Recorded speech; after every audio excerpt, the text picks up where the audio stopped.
Hello दोस्तों, आप सभी का हमारे चैनल में बहुत बहुत स्वागत है। आज की हमारी कहानी का शीर्षक है अमीर जेठानी गरीब देवरानी। रोशनपुर नाम के गांव में चंदा और शांति नाम की जेठानी और देवरानी रहती थी। चंदा का पति बहुत पैसे वाला था। उनके पास किसी भी चीज की कोई कमी नहीं थी और उसके विपरीत शांति का पति बहुत ही गरीब और नशेड़ी था। शांति चंदा के घर में काम करके अपना घर चलाती थी। भाभी, घर पर खाने के लिए कुछ भी नहीं है। अगर आप थोड़ा खाना दे पाए तो बहुत मेहरबानी होगी। मुझे जो भी पैसे मिलते हैं वो तो आपके देवर नशे में उड़ा देते हैं। ये तुम लोगों का ना रोज रोज का ड्रामा हो गया है। अब देवर जी कमाते नहीं है तो मैं क्या करूं? तुम्हारा पति तो तुम्हारी सारी कमाई दारू में उड़ा देता है। रहने दो भूखा उसे।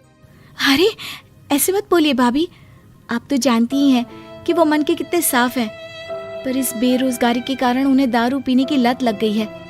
अरे अपना ये रोना गाना बाद में कर लेना, पहले काम निपटा ले घर का।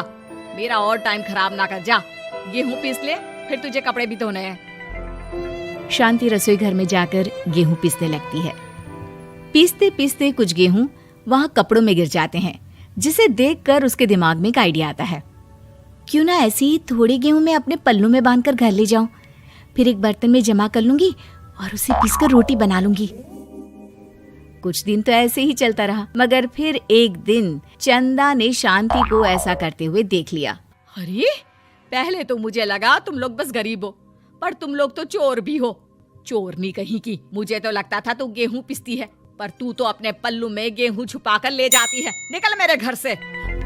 मुझे माफ कर दो भाभी, हमारे पास खाने के लिए एक दाना तक नहीं था, इसलिए मुझे ये सब करना पड़ा।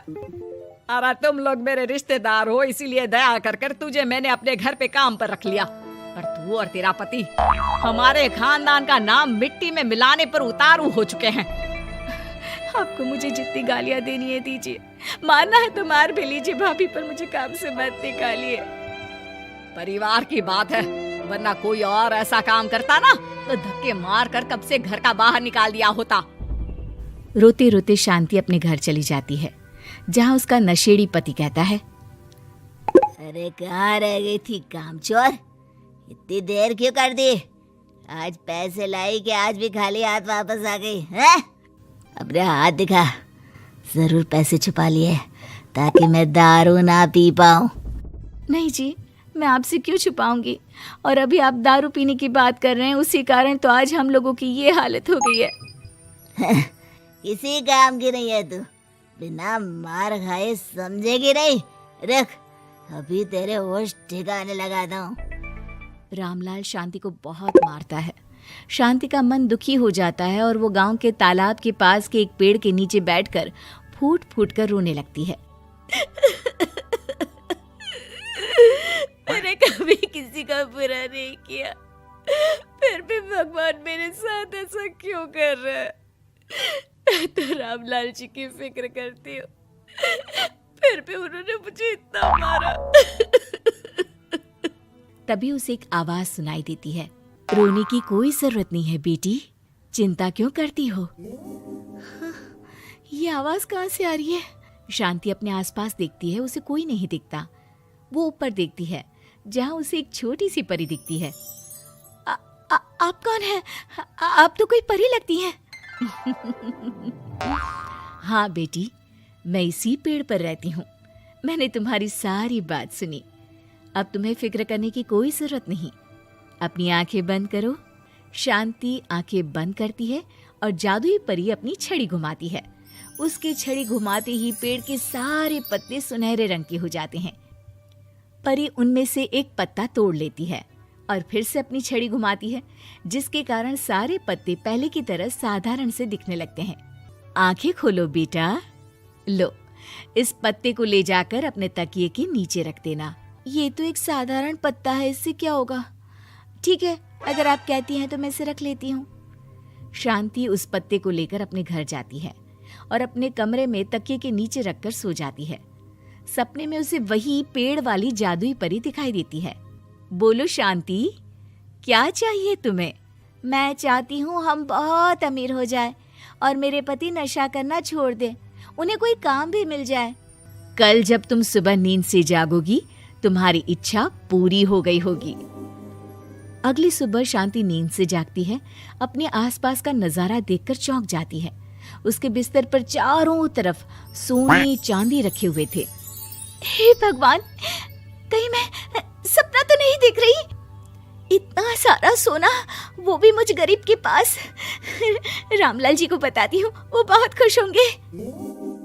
शांति जैसे ही कमरे के बाहर जाती है, वो देखती है कि रामलाल सूट बूट पहने काम के लिए बाहर जा रहा होता है। मुझे शहर में एक नौकरी मिल गई है शांति, मुझे आने में देर हो जाएगी, घर का ध्यान रखना। और इस तरह शांति बहुत अच्छा जीवन बिताने लगती है।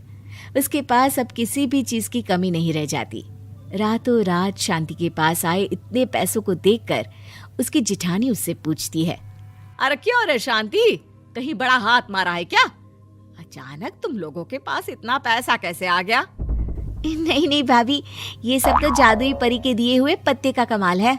शांति जादुई पत्ते के बारे में सारी बात चंदा को बताती है, जिसे सुनकर चंदा के मन में लालच आ जाता है और वो झूठ मूठ रोते हुए उसी पेड़ के नीचे जाती है जहाँ उसकी रोने की आवाज सुनकर जादुई परी कहती है, क्या हुआ बेटा, क्यों रो रही हो?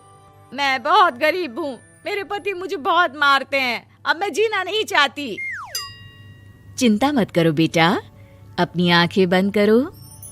जादुई परी चंदा को भी उसी पेड़ का एक पत्ता देती है और तकिए के नीचे रखने को कहती है। चंदा उस पत्ते को लाकर अपने तकिए के नीचे रख लेती है और अगली सुबह जब उठती है तो उसके कमरे में चारों तरफ सांप बिच्छू रहते हैं।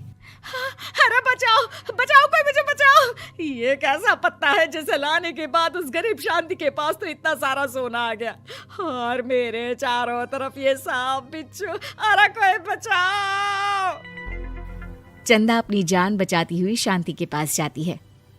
चलिए भाभी, मुझे लगता है आपके घर में सांप बिच्छू को बस जादुई परी ही हटा सकती है। दोनों मिलकर जादुई परी के पास जाते हैं।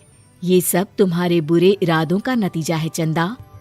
तुम झूठ मूठ बस पैसे के लालच के कारण यहाँ आकर रो रही थी, इसीलिए तुम्हें जादुई पत्ते ने उसकी सजा दी। अरे मुझे माफ कर दीजिए जादुई परी, मेरे मन में लालच आ गया था। अरे शांति, तुम भी मुझे माफ कर दो, मैंने तुम्हारे साथ बहुत गलत किया है, फिर भी तुम मेरी मदद के लिए आई। चंदा को अपनी गलती का एहसास हो जाता है, इसलिए जादुई परी उसके घर से सारे सांप बिच्छू को गायब कर देती है। चंदा और शांति आपस में मिलजुल कर रहने लगती हैं। तो अगर आपको हमारी कहानी पसंद आई तो हमारे चैनल को सब्सक्राइब कीजिए, लाइक कीजिए और शेयर कीजिए। मिलते हैं अगली कहानी के साथ जल्द ही।